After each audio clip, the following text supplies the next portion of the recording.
کو راضی کر لے یا وہ چیز دے ان کو۔ مولانا کیا عورتوں کا درباروں پر جانا گناہ ہے یا عورتیں قبرستان جا سکتی ہیں؟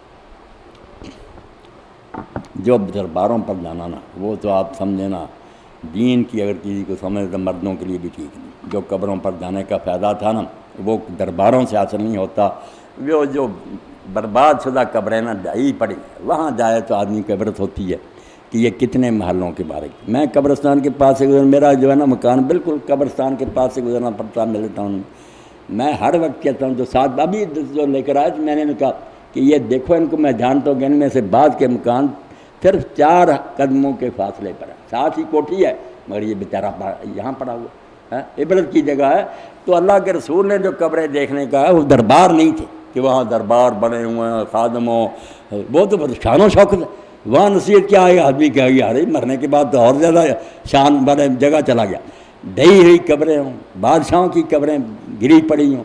آدمی وہاں جائے تو اس کی آنکھوں سے آنسو نکلا ہے کہ کہاں گئیں وہ سلطنتیں، کہاں گئے وہ خزانے، کہاں یہ غریب پڑے۔ اس لیے عام قبریں دیکھا کرے، یہ حضور نے ہدایت فرمائی، بڑی نصیحت۔ درباروں پر کوئی شخص گزر رہا اور وہاں کسی آدمی کی قبر ہے، نیک آدمی، کوئی بات نہیں، مرد اس کے لیے دعائیں کر لے۔ عورتوں کے لیے تو اتنا لمبا چوڑا فتویٰ مولانا مرزا خان بریلوی رحمۃ اللہ علیہ، میں رحمۃ اللہ علیہ کہتا ہوں یہ حدیث ناراض ہوتا ہے تم بریلوی کو کہتے ہو، میں کہتا ہوں یار اس کی کتابوں کو تم نے ہاتھ نہیں لیا، اتنا علم ہے سمندر ہے، کچھ باتیں اس کی ہمارے خلاف ہے، اس کی تحقیق ہے، چلو غلط ہوگی مگر علم ختم ہو گیا۔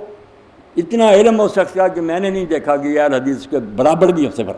صرف بن پڑے کہہ دیتے ہیں کہ بریلی کی بات۔ انہوں نے بیٹا جلی نور لکھا ہے کہ رسالہ پورا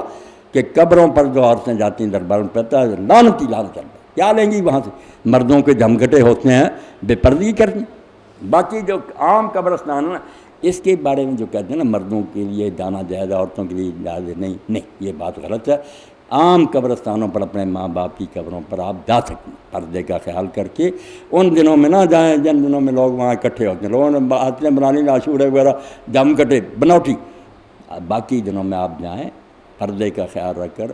صبر سے جا کر دعا کریں، ان کو دیکھیں، یاد کریں سرانے کھڑے ہو کر کہ یہی لاڈلی ماں تھی نا جو مجھے پیار کرتی، کہاں پڑی ہے۔ حضور نے فرمایا، میں جب وہ واقعہ پڑھتا ہوں نا کہ رسول اللہ نبی تھے اور آپ نے ملک فتح کر لیا تھا، اس وقت 10,000 کی فوج آپ کے ساتھ تھی، مکہ کی طرف جا رہے تھے فتح مکہ کے، تو حضور پھر لوگوں سے نہ لگو کر ادھر دور نکل گئے، تو لوگ بھی پیچھے گئے، تو وہاں ایک ویران قبر تھی جہاں حضور بیٹھ گئے، بڑا روئے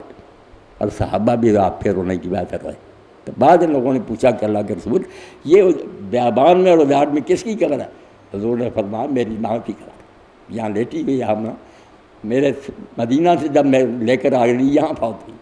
اس لیے میں اب نبی ہوں بادشاہ ہوں مگر مجھے ماں یاد آئی، حضور قبر پر بیٹھ کر رہے۔ اس لیے جو کہتے ہیں نا عورتوں پر لعنت ہے، وہ ان عورتوں پر لعنت ہے جو روز جاتی رہے مزارات پر، جو کبھی کبھی نہ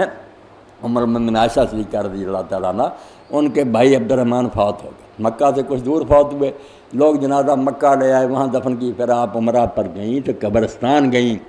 بھائی کی قبر پر کھڑے ہو کر 2 شعر بھی پڑھے بڑے دردناک کہ عبدالرحمن میں اور تو اس طرح تھے محبت کہ لوگ کہتے تھے یہ کبھی نہیں بچھڑیں گے، مگر جب تو بچھڑ گیا تو اب یوں نظر آتا کہ ہم ایک دن بھی اکٹھے نہیں رہے، بچھوڑا بہت ہو گیا، روتی رہی۔ اور جب واپس آ رہی تھی تو کسی نے پوچھا اماں کہاں سے آئی؟ فرمایا عبدالرحمن کی قبر پر گئی، تو انہوں نے کہا حضور نے تو منع کیا قبروں پر، فرمایا نہیں منع کیا تھا، بعد میں ہمیں اجازت دیتی ہے، پورا علم سیکھا کرو، اس لیے آپ صبر سے جائیں، دیکھ آئیں اپنے بھائی بہنوں کی قبر، جائز ہے، کوئی غلط کام نہ کرے۔ درباروں پر جانے کا کوئی فائدہ نہیں، وہاں صرف بدماشی ہے، یاشی ہے، شرابیں بیچتے ہیں، بھنگیں بیچتے ہیں، کچھ نہیں وہاں تھی، بزرگوں کو بدنام